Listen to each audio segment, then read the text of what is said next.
భారత్ మాతాకి జై. అందరికీ తెలిసిన విషయమే. ఏదైతే మనకు 5 గంటల ప్రాంతం లోపల the cease fire announcement between India and Pakistan mediator by America అని మనకు అఫీషియల్ వెబ్సైట్ లోపల తెలిసింది.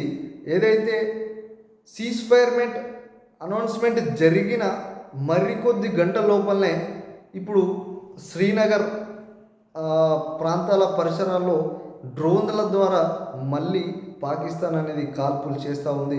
ఏదైతే కుక్కతో ఒక వంకర బుద్ధి అనేది, ఈ వైఖర బుద్ధి పాకిస్తాన్ అనేది మనకు నిలువెత్తు నిదర్శనం లాగా ఇప్పుడు సీజ్ ఫైర్మెంట్ అనౌన్స్మెంట్ జరిగిన మరికొద్ది గంటల లోపలనే మళ్ళీ వైలేషన్ జరిగింది. ఇక్కడ మనం ప్రతిదాడి చేసేది ఉంది కాబట్టి నేను ముందే చెప్పాను, ఈ operation Sindoor is a poster, ఇంకా పిక్చర్ ఉంది, బాకీ వస్తుంది. కాబట్టి మన తెలంగాణ భాషలో చెప్పుకోవాలనుకుంటే ఈ ఆపరేషన్ సింధూర్ అనేది ఒక ఎంగేజ్మెంట్ లాంటిది. సింధూరంతో మనం ఎంగేజ్మెంట్ చేసినాం, తర్వాత హల్దీ చేసేది ఉంది, తర్వాత పాకిస్తాన్ లగ్గం అయితే తప్పకుండా చేసేది ఉంది. ఆ లగ్గానికి పాకిస్తాన్ భూభాగంలోకి వెళ్ళడానికి నేనైతే సిద్ధంగా ఉన్నాను. మీరు కూడా సంసిద్ధంగా మనందరం కలిసి పాకిస్తాన్ లగ్గం చేయడానికి, పాకిస్తాన్ భూభాగంలోకి వెళ్ళడానికి సిద్ధంగా ఉన్నాను.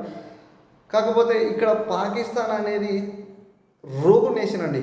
ఎట్లాంటి రోగు నేషన్ అంటే అన్సివిలైజ్డ్, అంటే నాగరికత లేని దేశం. ఏదైతే మనం సీజ్ ఫైర్మెంట్ అనౌన్స్మెంట్ వాళ్ళ యొక్క ప్రభుత్వంతో జనరల్ డైరెక్టర్, అక్కడ ఉన్న జనరల్ డైరెక్టర్, మన యొక్క జనరల్ డైరెక్టర్ ఫోన్ సంభాషణ ద్వారా ఈ సీజ్ ఫైర్మెంట్స్ అనౌన్స్మెంట్ జరిగితే మన వాళ్ళకు ఆదేశాలు ఇస్తే సీజ్ ఫైర్మెంట్స్ అనౌన్స్మెంట్ చేసేశారు.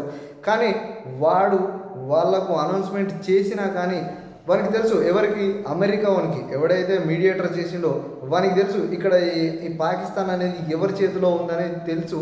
కాబట్టి వాడు షాబాజ్ షరీఫ్తో మాట్లాడినాక కూడా మళ్ళీ పాకిస్తాన్ ఆర్మీ చీఫ్ అసీం మునీర్తోని మాట్లాడి ఈ సీజ్ ఫైర్మెంట్స్ అనౌన్స్మెంట్ గురించి చెప్పినట్టు మనకు అఫీషియల్స్ వెబ్సైట్లో కనిపిస్తూ ఉంది. కాబట్టి ఇక్కడ పాకిస్తాన్ అనేది పూర్తిగా ఒక ఆర్మీ కంట్రోల్లోకి వెళ్ళిపోయింది.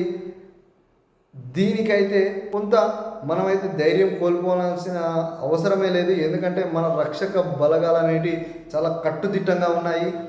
ఎలాగంటే వాడు ఈ టర్కీ నుండి వచ్చిన ఈ చైనా పీస్ డ్రోన్లను వాడుతూ మనల్ని భయపెట్టలేడు. ఎందుకంటే మన దగ్గర హై టెక్నాలజికల్ ఈ రేడార్స్ అనేటివి వాటిని ఎయిర్ టు ఎయిర్లోనే కాల్చివేసే టెక్నాలజీ మన దగ్గర ఉన్నాయి. అలాగే రష్యా నుండి తెచ్చుకున్న S-400 మనకు ఏదైతే సుదర్శన చక్రం లాగా మన భారతదేశానికి ఎలాంటి డ్రోన్ వచ్చినా కానీ దాన్ని ఎయిర్ టు ఎయిర్ మిజైల్ ద్వారా అక్కడనే పేల్చి పడేసే సత్తా మన దగ్గర ఉంది.